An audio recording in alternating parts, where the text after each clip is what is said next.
Good morning friends, स्वागत है आपका स्टैटिक स्टडी पर। आज हम बात करेंगे एचपीयू बीएड एंट्रेंस टेस्ट 2026 के बारे में। ठीक है। सो फर्स्ट ऑफ ऑल इसकी एप्लीकेशन जो डेट है वो रहेगी 4 अप्रैल से 11 मई तक। ठीक है। और उसका जो एंट्रेंस एग्ज़ाम कंडक्ट होगा वो होगा 23 मई को। ठीक है। और इसमें आपके पास अराउंड 1.5 महीने के आसपास आपके पास समय है तैयारी करने के लिए। जो जो एचपीयू या जीसीटी धर्मशाला में एडमिशन लेना चाहते हैं उन्होंने तो काफ़ी पहले से ही इसकी तैयारी कर दी होगी, लेकिन मैं आपको बताना चाहता हूँ कि यहाँ पे लिखा है कि टेंटेटिव डेट। ठीक है। तो ये tentative date I am not sure about it, but ये नहीं होगी। ठीक है। ये थोड़ी सी गलत है। ठीक है। इसको कंसीडर ना करें अभी के लिए। ठीक है। तो 23 मई को आपका एग्ज़ाम होगा। तो मैं बता रहा था कि एचपीयू और जीसीटी धर्मशाला में जो एडमिशन लेने के लिए कंपटीशन काफ़ी हाई होता है। मींस कट ऑफ काफ़ी हाई जाती है, चाहे वो आर्ट्स हो, मेडिकल हो, नॉन मेडिकल हो।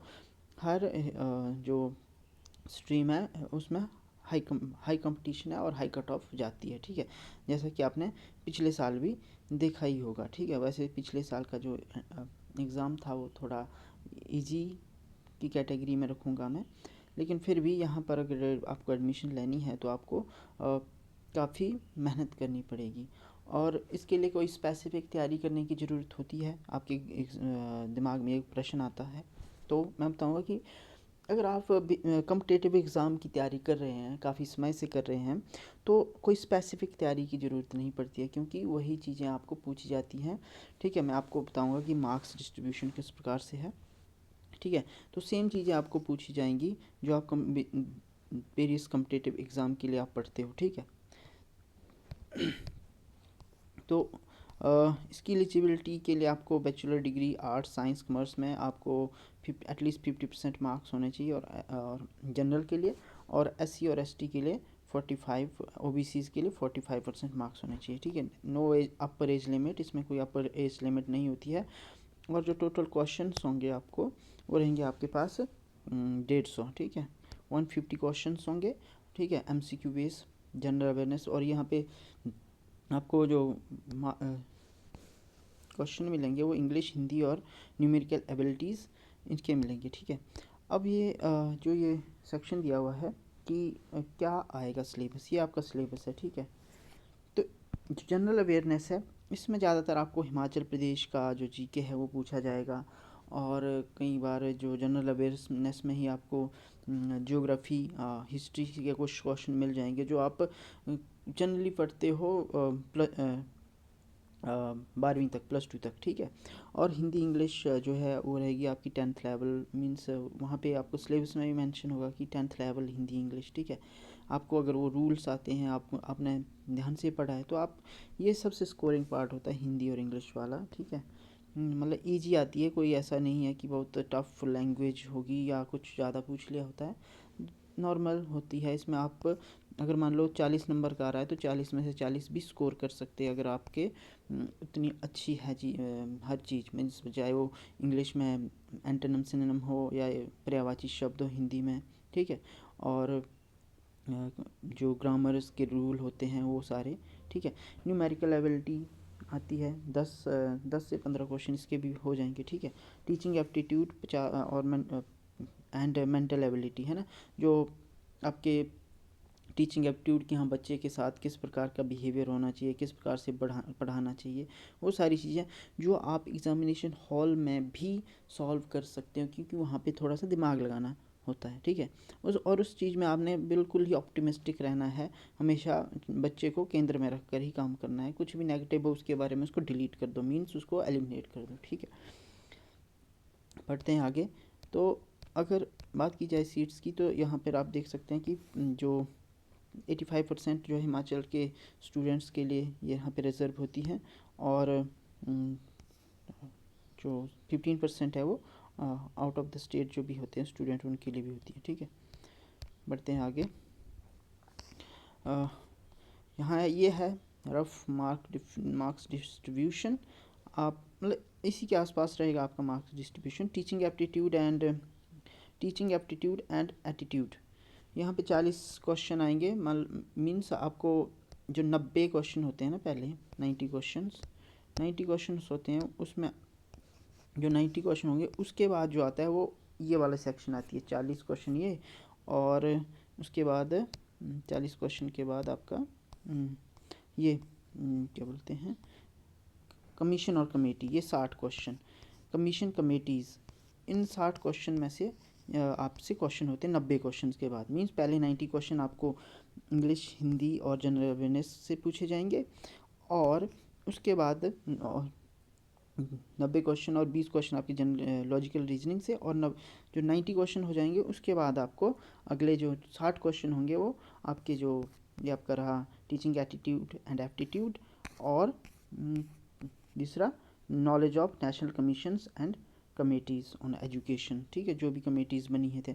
और हिस्टोरिकली आप जैसे कि आप जानते हो कि हंटर कमीशन या boot dispatch, Kothari commission and जो भी यूजीसी, इन इस चीज़ के बारे में आपसे क्वेश्चन पूछे जा सकते हैं।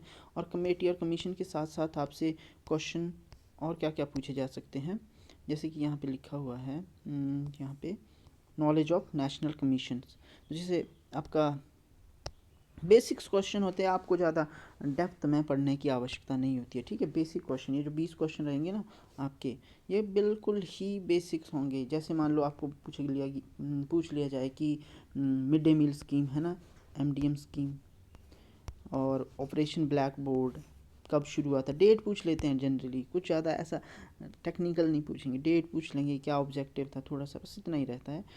और आपका जैसे एनईपी हो गया, ठीक है, एनईपी 2020 या फिर 1986 का जो है, उसके बाद 1992 है ना, जो रिवाइज था 1986 का जो आपका एजुकेशन पॉलिसी था, उसके बाद आपका जो कोठारी कमीशन है उसके बारे में पूछ सकते हैं, ठीक है। ऐसी छोटी छोटी जो भी डिटेल्स होती हैं एजुकेशन डेवलपमेंट इन इंडिया, उससे रिलेटेड पूछ लेते हैं, और बहुत ही बेसिक क्वेश्चन होते हैं। आप अगर आपके पास ये 1.5 महीना भी है तो उसमें भी आप इसको प्रिपेयर कर सकते हैं, इसमें कोई, इसके अलावा आपको अगर आप कॉम्पिटिटिव एग्ज़ाम्स की तैयारी करते हैं तो इसके अलावा ज़्यादा आपको मतलब क्योंकि तैयारी करने की आवश्यकता नहीं है, क्योंकि आप पहले से ही हिस्ट्री, इंग्लिश, हिंदी, पॉलिटी, ये सारी चीज़ें पढ़ चुके हैं। आपके लिए अगर बीएड एंट्रेंस में कुछ नया हो सकता है तो वो होगा ये आपका कमीशन और कमेटीज़, ठीक है, जो यहाँ पे बताया गया है, ठीक है। और जो मैं बता रहा था कि टीचिंग एप्टीट्यूड, ठीक है, जो ये टीचिंग एप्टीट्यूड के बारे में बता रहा था और एटीट्यूड के बारे में, इसके लिए तो आपकी जो आज तक की जो थिंकिंग है और आप क्या सोचते हैं एजुकेशन के बारे में, किस प्रकार से पढ़ाया जाना चाहिए, वो ऐसे स्पेसिफिक नहीं पूछते हैं टीचिंग एप्टीट्यूड और एप्टीट्यूड की, किसी की थ्योरी पूछ ली या कुछ भी, है ना, तो इतना स्पेसिफिक नहीं पूछते हैं, बिल्कुल जनरल से क्वेश्चन होंगे आपको, जो आप एग्ज़ामिनेशन हॉल में ही उस समय दिमाग लगा के सॉल्व कर सकते हैं। यहाँ पे 150 क्वेश्चन होते हैं, ठीक है, तो उसमें थोड़ा टाइमिंग का इशू रह सकता है आपके लिए, बाकी कोई नेगेटिव मार्किंग नहीं होती है, 1 मार्क्स का एक क्वेश्चन होता है, ठीक है। तो अगर इसके बाद आपके पास कोई डाउट होता है रिगार्डिंग दिस एग्ज़ाम, तो आप मुझसे पूछ सकते हैं, ठीक है। आपकी जानकारी के लिए बता दूं कि आप मुझसे मेरी दी गई इंफॉर्मेशन के ऊपर क्यों रिलाई कर सकते हो, और मैं how I am reliable for this, because मैंने जीसीटी से बीएड की हुई है, और मैंने कोई ख़ास तैयारी नहीं की थी, लेकिन मुझे आइडिया है कि इसमें अगर कोई 1.5 महीने या 1 महीने भी तैयारी में भी इसको प्रिपेयर कर सकता है और इस एग्ज़ाम को पास कर सकता है, मीन्स ना तो ये इतना मुश्किल होता है ना इतना आसान होता है। तो आपको अगर आपके पास अगर आप इस एग्ज़ाम की तैयारी कर रहे हो तो आपके पास 1.5 महीना है, और आप अच्छे से करिए, जो भी सिलेबस है या जो भी यहाँ पे लिखा गया है उसके अकॉर्डिंग आप अपने जैसे तैयारी कर सकते हैं। जैसे ये लॉजिकल रीजनिंग है तो आप पढ़ते ही रहते हो, ठीक है। जो नया होगा, जिसने हाल ही में ग्रेजुएशन की होगी, उसके लिए थोड़ी मुश्किल आ सकती है, अदरवाइज़ जो पढ़ते रहते हैं various competitive exam, they can prepare easily for this, because ये कोई ऐसा नहीं है कि टेढ़ी खीर साबित होगी, है ना, ऐसा कुछ भी नहीं है, बहुत ईजी है, you can prepare for it. I hope कि आपको जानकारी अच्छी लगी होगी, और अगर आपके पास कोई क्वेश्चन होगा इसके रिगार्डिंग तो आप मुझे कमेंट कर सकते हैं, और मैं आपको उसका रिप्लाई ज़रूर करूँगा, ठीक है। क्योंकि अब सारी चीज़ें मुझे अभी याद भी नहीं आ रही है कि हाँ भाई मैं मुझे क्या बोलना है, ठीक है, इतना प्रिपेयर नहीं किया है कि सारी इन्फॉर्मेशन दे सकूँ। तो आपके क्वेश्चन जो स्पेसिफिक होंगे आपके लिए, वो आप मुझसे पूछ सकते हैं कि मैं प्रिपेयर कर रहा हूँ तो क्या होगा, किस प्रकार से होगा। ठीक है, मैं उसकी जानकारी अपने नॉलेज के अकॉर्डिंग दे दूँगा। ठीक है, thank you, have a nice day.